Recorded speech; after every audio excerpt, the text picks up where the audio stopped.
Hello, and welcome to this week's podcast of Friends That Carry On. We're excited to have someone in studio today to do an interview. We're at www.friendsthatcarryon.com. We also can be reached at social medias, Facebook and Instagram at friendsthatcarryon.com. Today in the house, before we introduce our guest, we have the friends, starting with Eric Fargo, Brian Romine, and Tony. And I'm Jim Scott. And today we are excited to have in-house a longtime friend, college fraternity brother, and now YouTube sensation, Bo Wimette, a.k.a. the Aquachigger. Now, I do travel on my own, but most of that is like within the United States. I like to drive and I like to camp. I will take off for 3 weeks. You know, this is what I do. I do YouTube. So I can take off for 3 weeks. That's as long as my wife will let me go, though. Yeah, at the end of 3 weeks, she's calling me. But yeah, I love to just get in the truck and, you know, I sleep in the truck. I never sleep in hotels. You know, I'll put my boat on top. I'll just take off, and I will sometimes have an idea where I'm going. You know, maybe something I want to do in Arizona. So I'll go to Arizona and do it. But then I'm just kind of free to do what I want to do. I've got a huge fan base from YouTube, so I'm able to, you know, kind of get in touch with people and go to see some places that I would never be able to find on my own. But generally speaking, when I travel, I like to just kind of do my own thing, seat of the pants, you know, have maybe one goal out there and just let it go from there and just take 3 weeks and just be by myself, sleeping in the truck at night, listening to the coyotes in the desert. I just love it all. So with that spontaneity, awesome. What are some things that, obviously things come up that are unexpected, but what are some of the wilder things that wasn't obviously on the itinerary that came up and it's like, whoa, did that just happen? Well, yeah, I mean, all kinds of weird things. I mean, spending the night in an Anasazi cliff dwelling because I didn't plan very well and didn't have a flashlight and couldn't hike off the mountain, you know. I've done stuff like that where you're just up there and all of a sudden it's like, you have to just spend the night there because it's too dangerous to try to come off the mountain. And I've done stuff like that. I mean, it's stupid. You know what I mean? I just poor planning, but it's spontaneity. You know, I love that. Right. You know, the hike just took a lot longer than I thought it would. So when you're in the cave on a night like that, are you posting to YouTube? No. I'm just trying to survive. You know what I mean? I don't want anyone to know that I'm just trying to survive. There's a whole nother show out there that's based on that. You know, if you video yourself surviving, maybe you could rival that show. I was going to say we need to hook you up with Bear Grylls. The two of you together would probably make a heck of a show. Yeah, I've had some I've had some close calls. I've done stupid stuff, but I try to be safe because, you know, usually I'm by myself. So I do try to be safe. And part of that is not trying to hike off the mountain in the middle of the night, you know, and just basically sitting down with your back against the wall and hope a tarantula doesn't bite you or something, you know. Do you think you'd travel globally if relic hunting didn't take you traveling? Do you think you would at all, or? Yeah, I mean, I've done a lot of traveling in my life that is not related to metal detecting or my YouTube stuff. You know, I've traveled all over. But I found that when I can combine the two, the love of travel, because I do like to travel, with a real reason to be there, something I want to learn about and can actually physically touch, you know. I kind of have gravitated toward that kind of travel now. Whereas before it was, you know, let's travel to, you know, France and see some museums and walk around and have a good time. That's great. But now it's like I want to have a reason. There's got to be a reason to be there. Mm-hmm. And it's just fallen in my lap that with this metal detecting stuff and, you know, my YouTube fame that I'm able to do it so easily now. It's just lovely. It's absolutely lovely. So do you have a favorite place to go or places that you like to go back to? I love Arizona. Type of place? You know, I tell you, I go to southern Arizona. That's my favorite place, I think. Southern Arizona and I just love the desert out there. When I'm by myself, if I need to get away, that's where I go. What types of things are you finding there? You know, I don't do as much metal detecting when I'm out there on my own for my own reasons. I love the Apache history and the Apache Wars history. And I will go out there and I'll search for these sites that I have researched where things happen, bad things, massacres or battles or surrenders. And I try to find these places that are usually, they're not marked. I mean, you just basically have something that a soldier wrote, 100 years ago describing the canyon they were in. And I try to find these places and just go there. I mean, not metal detecting. And just try to find it and go there and just sit there. Maybe read the dispatches from that era and the letters that were written from that area. That is my comfort. I really like doing that. Wow, that's neat. So I have a question for you. For the average traveler or a person who's just running around, some of the things that I like about watching your channel is those kind of just unique discoveries or something to look for that I never even thought about. You have any suggestions for somebody who is in a new place or going to a new place for the first time? How would they, or what should they do to try to find something that'd be unique or interesting to try to find out? You have any suggestions? Yeah, it's real simple. Just take your blinders off. Everyone walks around with these blinders, or as they say in jolly old England, blinkers, like the things the horses used to wear.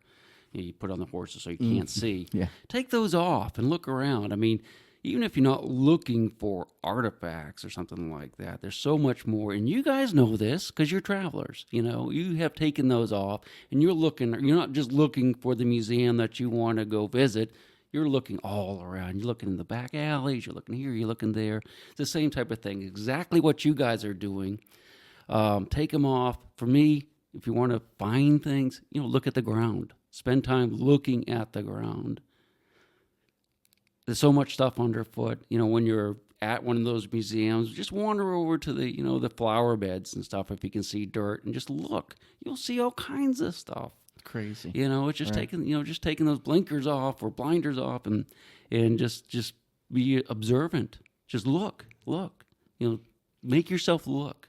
I tend to do that from a photography perspective because I'm always trying to get an angle that somebody's not gotten before, which is hard to do. You very rarely do it, but you look for it, and it does that. And that does that for me. And I know what you that mean. is the exact same thing. Mm-hmm. You can go to the Eiffel Tower and get that shot that everyone's gotten, or like you say, you can take those blinders off and go outside of the box and try to make it a little bit different. It's the same thing with treasure hunting and the type of stuff that I do. You just have to look for something a little different, just not the straight and narrow.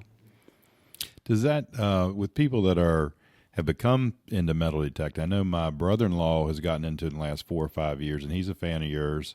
Him and his best friend, and they're just local. They're from around here, from Jefferson County, and go to different places. And so, in fact, they've even gone in Tony's backyard here in Shepherdstown and found some coins and all. But I'm always Uh-oh.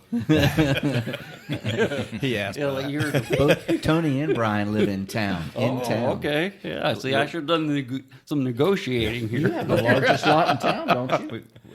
Both Tony and I have one of the larger lots in the town of Really? Shepherdstown. He's all excited. Yeah, so- Oh yeah, we need to talk, man. Yeah. Actually, come back out here and hit the town run. You might find a bunch of stuff. That's I what he was already talking checked about it out. earlier. Yeah, I was down there looking at it on the way in. But I think we it's have to neat video it too. that even though these people have metal detect, or maybe you've been there, other metal detectors have been there in the past, still going over these same types of grounds, just like Shepherdstown. I mean, I'm sure you've maybe not obviously all the lots here, but still there's stuff to be found even after all these years. And and I don't know what the numbers are of people doing it, but I think it's pretty cool. And maybe it's a little bit to what you're saying, just take the blinders off and look in a few new places. But what's your experience there? Why do you think, even if somebody's been there, they're still finding other stuff that wasn't uncovered before? Well, unfortunately, once something is found, it's gone. It doesn't grow back. But, with metal detecting anyway, metal detecting, the technology changes with the metal detectors. So the ones we use today are so much better than the ones we used 20 years ago. but also it's the individual. I think the individual knowing how to use the metal detector, the individual who is thinking outside of the box, and will look slightly differently than people in the past have looked, listens a little bit differently. So it's I think it's your life experiences that allows you to find stuff even when you are in places that people have looked before many, many times. I mean, I think it's an accumulative thing, with your life experiences and being able to find stuff. And traveling's the same way. I mean, the more you travel, the more you know how to learn, the more you know how to enjoy it. Yeah, I just planned a trip for 10 to Italy and had to cancel everything. So, boy, have I learned a lot. But hey, That's a shame. You're It postponing. really is. Postponing. We are. Yeah. Because you do want to go back, probably in the fall, if. If they're still in Italy. Yeah, I hope so. There will be. That kind of leads me. Your wife travel with you much? Does she ever travel with you? No, not too much. Not on the trips that I would go on, like the metal detecting and YouTube stuff. No, she really hasn't. Did you take her to Italy? No. She's been. It's like I've been. Oh, okay. I thought maybe it's wonder if she had a favorite place or one to go back to, or I don't know. I mean, our last trip we were in Europe, not too many, a couple of years ago, and we went it was a kind of a metal detecting trip. One of my fans actually invited me over. And, we went all over Europe. We were from England to France, Germany, Italy, and everything in between. We covered it all. And that was just a couple of years ago. So, yeah, she does travel with me some, but not a lot. That southern Italy landscape is a lot like Arizona. Yeah, dry. Yeah. Oh, and Greece. I don't know if you've ever been to Greece, Never but been. it was so arid. And we're in Santorini. They get 40-some inches of rain a year. It's very arid, weird climate, and right out in the middle of the sea. You know what I mean? So Yeah. it's just The world's a strange place. It is. Isn't it? It is a It's strange not what you place. expect all the time, is it? I just, I was in Australia and I was expecting desert everywhere, but it was not desert where I was. It was, rainforest, tropical, crazy stuff. I lived in Nevada. I lived in Vegas for about 9 months. But what I do, you and I are a lot alike. I love to drive. I could drive for 15 hours. I really can, no problem. Just let me use the restroom, and I'll get back in the car. I could drive. It's never bothered me. And I like it when I can go flat out. You know what I mean? Yeah, I know what you mean. You've always liked to drive fast. But I discovered always scared Nevada me. that way. I discovered Nevada's a beautiful state, and all people think of is Vegas. And I'm like, I love Vegas, and Vegas is great, but man, there's a lot to that place. It's a gorgeous state, very mountainous. Get out and see it. And it's not just a flat desert like everybody thinks. Yeah, a sandy desert and dunes. It's not what it is. Yeah, there is a lot. I've spent a fair amount of time out there. You're like looking for meteorites and stuff like that, and camping. And I like Nevada. I brought some of those black rocks back from Nevada, and they're in my just because you're people don't realize that, and Right. they're so different, and you never. And I brought some back with me, and they sit in my yard, and everybody else walking by doesn't know what it is, Right. but I know what it is. Right. If you want me to tell you, I'll tell you, but I'll probably bore you to death, right, bud? Yeah.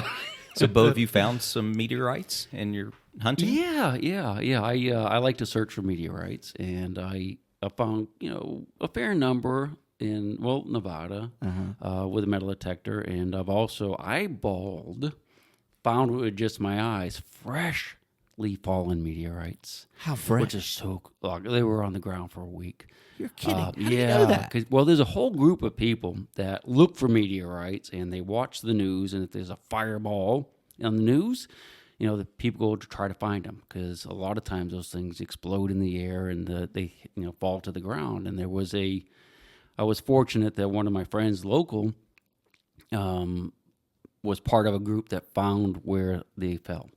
And so it was in West Texas, the town of West. And that was, probably been 8 or 10 years now. But yeah, so I drive out to West Texas, and, just walking around on these cow pastures and stuff, and you could find these little black rocks that were meteorites that were in space, a week before, Right. and you pick them up, and you can smell them, and they smell like asphalt, like burning asphalt. Wow. That's just, I guess, I don't know, is that I guess that's this scent of space. It's so cool that here you picked this thing up that's been in space for billions of years flying around, Right? You And know, now and all you of a smell it. And it sudden- smells like neat. asphalt. Smells like So I get asphalt. I got like a half a dozen of them or so. All right, so I remember we're going back at least probably 10 years ago now and talking about all the stuff that you had collected over the previous 20, 30 years, and you were talking about running out of space for things at that point. So it's been a decade later, and you've gone to how many countries, and you're doing this all the time now. So where the hell do you keep everything? Yeah, that has been a problem. I had a museum set up in my basement, big basement, and I like to put everything on display that I can, because a lot of people, they have it in boxes and stuff like that. You can't really enjoy it. You can't enjoy it as the owner, and it's really hard to show people when you're pulling out boxes, and it gets very boring. But so I put everything on display. You walk into my relic room, and the walls are covered with stuff. There's just stuff everywhere. That's the way it was. Right now, it isn't that way, because I had to. When I did a TV show 2 summers ago, and I put everything away in storage because I was kind of freaked out that somebody would come rob me. And, Right. I haven't put it back out yet because I got to redo it because I have too much stuff. They'll have to make an addition on the house. So I don't know what to do. So out of all of these things that you've found Yes. over the year, do you have some favorites? I do. My wife. But Got to use it. It's always, people always ask, what's your favorite find? As long as you don't say that's your favorite relic. Yeah, I It's your know. favorite I know. find. I always get disappointed. What's your favorite relic? I can't say it.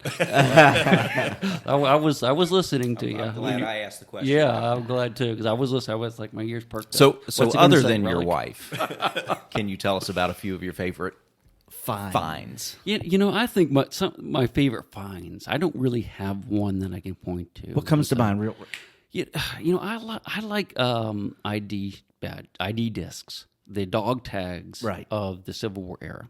Okay, because the soldiers during the Civil War did not have dog tags. They had to buy different things that they could inscribe their names on in their unit and whatnot if they wanted to. They didn't have to.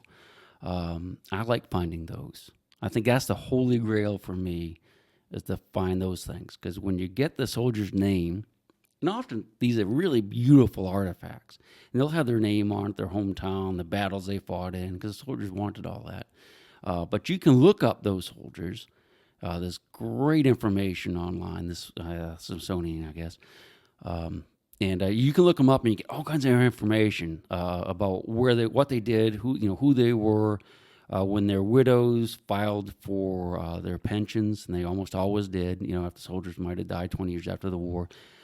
There's reams of letters and stuff from their people they served with, from friends and family, and you learn so much about this guy.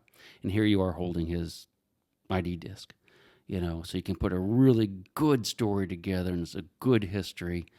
So that's kind of one of my favorite things. I found some really cool artifacts, and they're cool, but you can't really make the story. You can't tell the story, unless you can attribute it to a person. And when you can do that, it makes it special, I think. And every find kind of has its own story. To me, like every photograph I see, there's a story behind a lot of them. I would assume it's the same type of thing with relics. And every absolutely. piece you find. You find so many different things, and everything that's out there there is a story behind it. Mm-hmm. A crow's foot battery. I found this thing in a creek over near Paw Paw or something. It's a weird looking thing that was in the creek. I actually found it and left it. A couple years later, I found it again. I said, I'll pick this. I'll take it home with me this time. So I took it home and I posted a picture or something, and it turns out it's a thing called a crow's foot battery. It's made out of zinc, and you know what? It looks kind of like a crow's foot, but that is how they made electricity to run the telegraphs on the railroad. Like back during the Civil War era. Oh, You think about it. They had telegraphs. Tap, tap, tap, tap, tap. Well, how did they have the electricity for that? How did they make electricity back then? Well, they had these zinc things that they would stick down in a jar of copper sulfate, and it made a slight electrical charge. And it would slowly dissolve over time. I have some that are almost completely dissolved. But yeah, a stupid little artifact that I literally threw back one time. What a great story. That's one of my favorite things. It's one of the things I pick up when people are looking at my collection that I can talk about. What do you think this is? Type Right. thing. No one has a clue. And most people, including myself, never really thought about how did they make electricity to run those things back in 1863. Right. But that's how they did it. Thought they just plugged something in the wall. I know, right? Well, they kind of did, Yeah. but it was a Crowsford battery and copper sulfate in a jar. And you didn't know that until you found that piece Not and a clue. discovered it, right? Not a clue. That's really good. Yeah. That's neat. Well, it helps to have a nice, good network of fans and people that you work with that you can throw that picture up there and they're like, I know what that is. Yeah, I mean, the internet has changed everything. Almost everything I find, I can identify really quick if I don't know what it is. I only have one or two things that I haven't been able to identify yet, but yeah, it's changed everything. Even as far as researching, there's so much. The library, every library in the world, pretty much is in your computer now or on your phone. So it's just changed everything as far as researching how to. Places to look, where to go, where places you want to travel. Isn't it so much different now than it was 10, 20 years ago? Oh yeah, I like to complain about technology, but I hate to complain about it because it's gotten me. It helped me find my family in Italy. Without GPS, I never would have found it, and things like that. I'm traveling through southern Italy alone. Just by GPS, hoping to find this place. And without that technology, I never would have found it. Well, I might have on a map, but it wouldn't have been as easy. You just listen to her tell you where to go, I know, I love that. I've almost ended up in a pond or a river once or twice. I love how a lot of times you listen to it so blindly. I think we were on a trip and it says, take this next exit. And I'm looking over there and seeing the traffic backed up. But I'm like, it says to go that way. Okay. Like, really? And you just stop. Oh, It's like, and you can't go backwards. Right? Yeah. So, anything dangerous Oh, yeah. Snakes in Arizona. artifacts that you found? Anything that you've Yeah, sure. I like to look for artillery shells. Boom boom stuff. Civil War stuff is black powder, so it's not really that dangerous unless you're mess with it certain ways. But yeah, I found like World War II, World War I artillery shells close to here. I found one under the bridge, right over there, in Shepherdstown, where someone Crazy. pitched it over the side. And, the World War I, World War II bombs can be somewhat unstable. So those are dangerous. This will wrap up this week's podcast of Friends That Carry On. Obviously, you can catch us at www.friendsthatcarryon.com or at Facebook, Instagram, and YouTube at friendsthatcarryon.com. Bye, everybody. Arrivederci. Thanks, Bo. Thank you. She'll take the ring from your hand and bury it in the sand and keep it for eternity. Mother Earth, she's got her secrets she's promised to keep, hidden in her dirt or deep in her creek. Mother Earth, she ain't saying exactly what she's saving.